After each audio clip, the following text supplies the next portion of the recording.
Sementara itu, calon gubernur DKI Jakarta Basuki Cahayapurnama membantah dirinya terlibat dalam dugaan skandal korupsi proyek IKTP. Bahkan Ahok menegaskan dirinya justru paling vokal menentang adanya proyek KTP elektronik. Kalau lihat berita-berita, kalau ada rekaman di DPR, saya main keras. Saya malah mengatakan sudah nggak perlu bikin IKTP sendiri. Kamu kenapa nggak mau numpang dengan bank pembangunan daerah seluruh Indonesia? Bank lebih bagus sistemnya, BI kontrol orang dengan baik. Bank punya sistem sangat baik, keuangan. Jadi sudah perlu nggak saya bilang. Terus kalau masih daerah yang nggak bisa terjangkau dengan bank, ada BRI. Sampai unit desa terkecil. Kenapa nggak mau manfaatkan bank kayak mahasiswa, bikin kartu ATM langsung kartu anggota? Itu paling murah. Terus buat apa ada pemuktahiran data? Tiap hari lahir mati itu banyak kok. Saya ngomong di dalam rapat itu. Bapak mau komisi lain ya Pak? Komisi iya, agama. dulu awalnya saya mau komisi mana ya, saya kan sama aja. Gara-gara IKTP Pak? Itu gara-gara mungkin Pemirsa, dakwaan jaksa penuntut umum menguatkan isu bagi-bagi proyek IKTP bukan isapan jempol belaka. Mega proyek senilai 5,9 triliun rupiah ini didesain dengan kolaborasi pejabat eksekutif dan legislatif untuk menilap uang rakyat. Sidang perdana IKTP membuka teka-teki perjalanan kasus korupsi mega proyek IKTP. Jaksa penuntut umum mengurai kemana saja aliran dana triliunan mengalir. Dari apa yang dibacakan, jaksa penuntut umum menegaskan bagaimana sebuah proyek dimufakati eksekutif dengan legislatif untuk korupsi berjamaah. Penggelembungan anggaran didesain hampir 100% dari belanja real.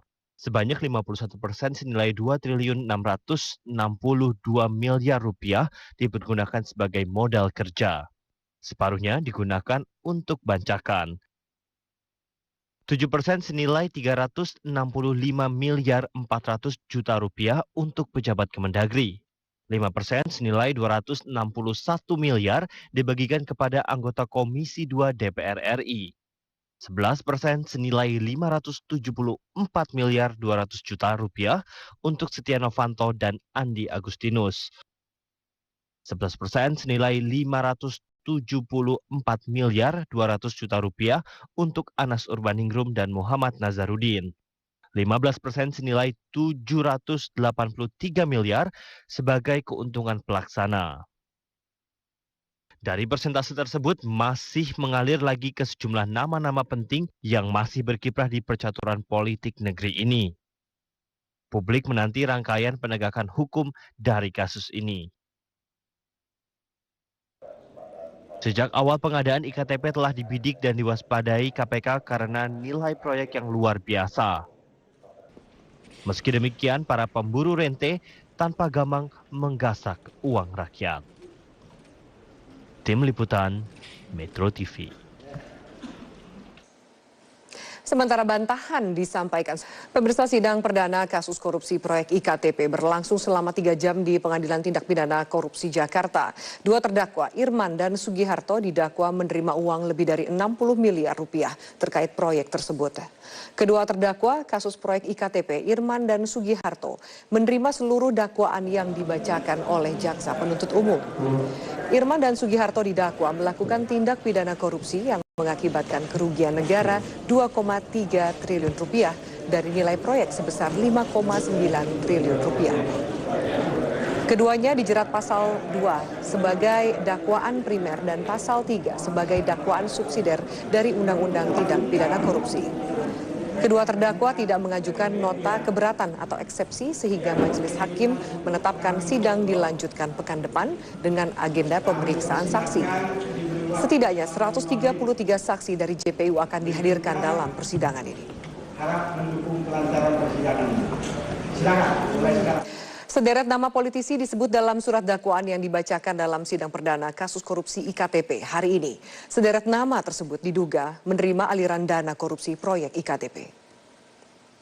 Perbuatan memperkaya diri sendiri atau orang lain atau suatu korporasi, yaitu memperkaya para terdakwa dan memperkaya orang lain yakni Gamawan Fauzi, Diah Anggraini, Rajat Wisnu Setiawan beserta 6 orang anggota panitia pengadaan Husni Fahmi beserta 5 orang anggota tim teknis, Johannes Maglir, Anas Urbaningrum, Marzuki Ali, Oli Dondo Kambe, Melchias Markus Meken, Mirwan Amir, Tamsil Indrum, Taufik Effendi, Teguh Juwarno, Khairuman Harahap, Ganjar Arif Wibowo, Mustoko Weni, Rindoko, Jazuli Juwairi, Agun Gunajar Sudasa, Ignatius Mulyono, Miriam S. Haryani, Nukman Abdul Hakim, Abdul Malik Haramain, Jamal Aziz, Markus Nali, Yasona Lauli, dan 37 anggota Komisi 2 DPR lainnya,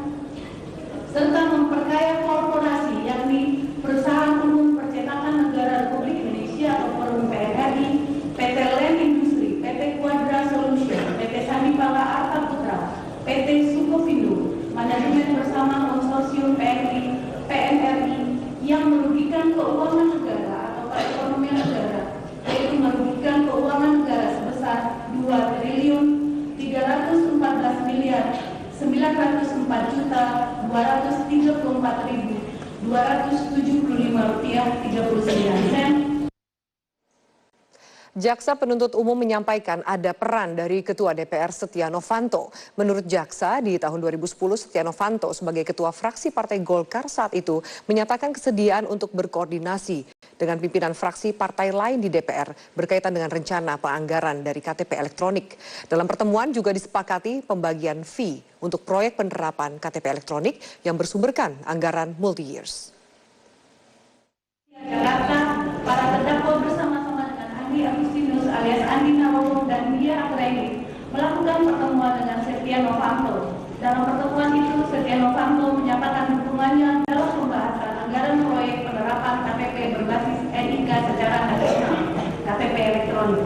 Guna mendapatkan kepastian mengenai dukungan Setia Novanto tersebut, beberapa hari kemudian terdakwa 1 dan Andi Agustinus alias Andi Narogong menemui Setia Novanto di ruang kerjanya di lantai 12 gedung DPR RI. Dalam pertemuan tersebut, terdakwa 1 dan Andi Agustinus alias Andi Narogong meminta kepastian kesiapan anggaran untuk proyek penerapan KTP berbasis NIK secara nasional. Atas pertanyaan tersebut, Setia Novanto mengatakan bahwa ia akan mengkoordinasikan dengan pimpinan fraksi lainnya.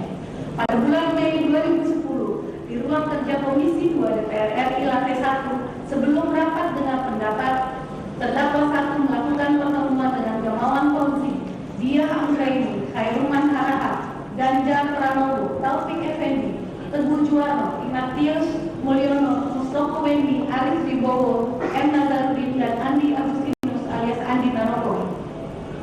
Dalam pertemuan tersebut dibahas mengenai pembangunan sistem informasi administrasi kependudukan atau SIAP dan pemberian NIK secara nasional serta pembicaraan pendahuluan rencana anggaran dan pendapatan belanja negara RAPBN tahun anggaran 2011 yang kemudian disepakati bahwa program penerapan KTP elektronik sebagai program prioritas utama yang akan dibiayai menggunakan APBN murni secara multi-years. Dalam kesempatan itu, Mustoko Weni menyampaikan bahwa yang akan mengerjakan proyek KTP elektronik adalah Andi Agustinus alias Andi Narogong karena sudah biasa mengerjakan proyek di Kementerian Dalam Negeri dan sudah familiar dengan Komisi 2 DPR RI. Selain itu, Mustoko Weni juga memberikan garansi bahwa Andi Agustinus alias Andi Narogong berkomitmen memberikan sejumlah fee kepada anggota DPR dan beberapa pejabat di Mendagri. Atas